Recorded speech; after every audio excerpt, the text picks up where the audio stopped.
This is not going to be your average restoration video. This is Hackmoto. We do things a little differently here. Namely, I'm going to take this old crusty crap and I'm going to make it run and abuse it. That's what I want to do. I don't care if it looks good when I'm done. I just want it to be fun, or as fun as it can be. This is a base model Sea-Doo GTS from 1996. It's not very powerful, it's not very fast, but it's a lot better than trying to row, and if you're trying to learn how to wake surf, which is what I'm going to be doing, this will be good enough to at least get me out of the water and practice that part of it. That's the idea. So, before that can happen, we're going to have to do some pretty brisk overhaul to get this thing going. I'm going to clean it up, I'm going to clean the carburetor, replace all the fuel lines, and go ahead and debadge it, because those 1990s graphics are, well, they're 1990s graphics, and they just don't need to exist anymore. So, follow along, and I will show you my process for hacking this thing together for a couple of days on the lake before the weather turns. Now, you may notice that there are, in fact, two of these. The second one is in considerably rougher shape. Somebody smacked it into something back in the day, didn't fix it. Somebody else came along and tried to do something with it, I'm not sure what. And as you can see, the cylinder head bolts on it are finger tight. The cylinder head cover that actually holds the cooling water is off. I'm sure all the O-rings and seals are toast. That one's going to need a pretty substantial overhaul before it's going to run again. So I'm going to ignore it and hope it just doesn't fall off the trailer on the side of the road somewhere. I'll get into that one a little bit deeper this winter, but for now, let's just go ahead and get on the one that we can get going quick and easy with some classic high-speed clean up and go.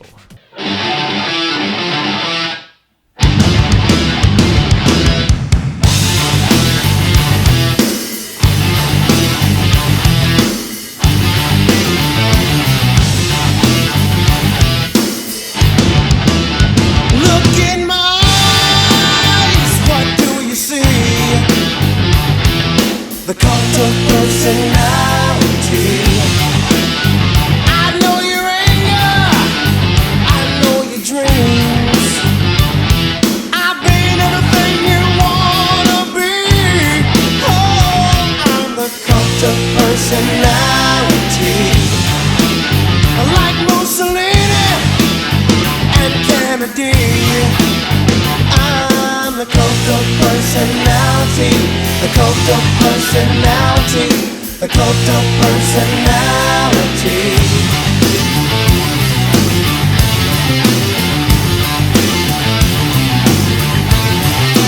Neon lights, Nobel Prize. When a mirror speaks, the reflection lies. You won't have to follow me, only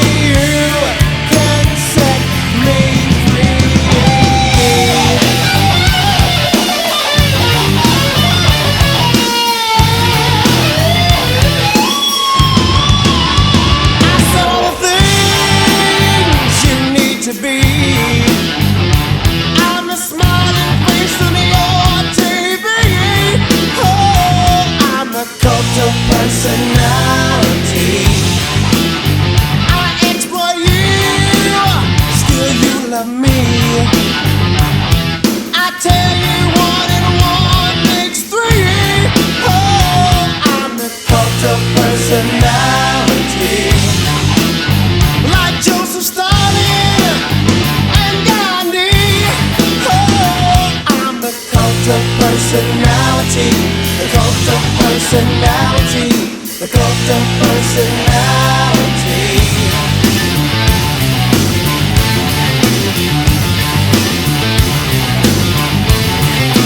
Neon lights, Nobel Prize. When a leader speaks, that leader dies. You won't have to follow me, only you can set you free.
And this is a perfect example of how not to remove stickers. You can use a razor, and it takes forever, or you can use a torch or a heat gun, and it is about this quick. This is about 300% speed.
Fuel filter's about 70% plugged from the inside, and these lines are probably the culprit, so we're going to replace them. That's not the color you want gas to be. Oh well, we can dilute that with fresh gas. So here we go. Yank them off, put them on. It's actually not that difficult. All the connections are pre-labeled and everything, so all you got to do is just one for one replace all the lines, double check, make sure it's where you want it to go. These clamps, one-time use, cut them off, get done with it, get yourself some better clamps. In my case, zip ties. Now, I am no boat or fiberglass expert, and I won't claim to be, despite having lived on a boat and been to engineering school. However, I have some general rules when I go about fixing fiberglass dings. 1, cut through all the way to the full thickness of the layup. 2, cut much bigger than you need to and sort of taper from full thickness out to the edge of your patch. Then, you're going to go ahead and cut yourself some patch panels that are significantly bigger, wet them in, lay them up, and then grind off all the excess. It's a pretty simple process. It's just time consuming and kind of crappy because you get covered in this itchy white stuff.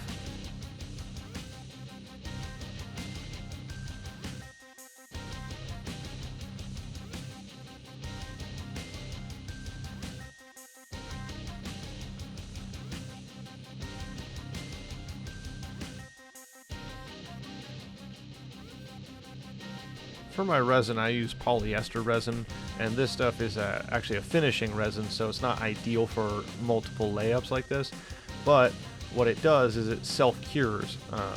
if you get stuff that's for layup, it doesn't have any wax in it, so you can more or less just directly stick one layer onto another layer onto another layer. But the problem with it is that it never really cures. You have to actually wax it for it to finish doing its job.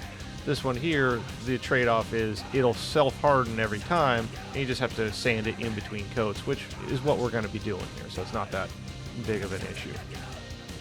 And then for this rough out stuff, I love a grinder with a flap disc on it. You just chop off all the stuff that's dangling or out of the work area and then get it back down to about a rough surface. And then I was using a nice 60 grit on an orbital sander, and that gets it leveled out and roughed up again for the next coat. It's, you know, just rinse, repeat.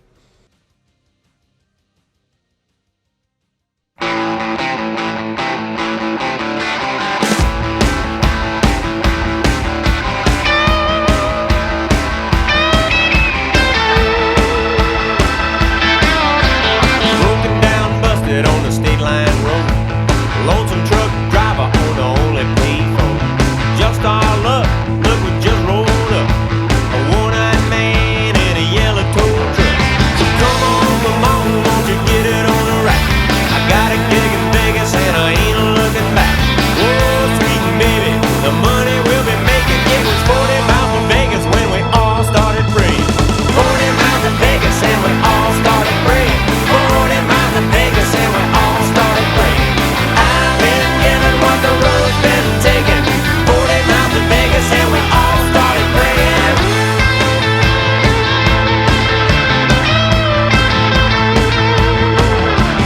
Dreaming of 8 balls and one-eyed jacks. The tow trucker driver was a high on crack. He was talking about some friends that had died. When his head started twitching, my mouth went dry. My man, just to take it real slow. We in no hurry, just to keep us on the road. I opened up the smokes cause his hands was a shaking. 40 miles to Vegas and we all started praying. 40 miles. Got it? Yep. Sweet. So, turns out having the little primer bulb hooked up is a good idea. Otherwise, you gotta do this. A little happy time in there.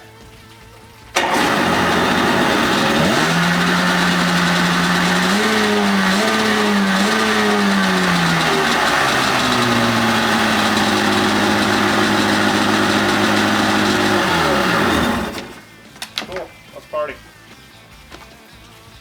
Go ahead and turn.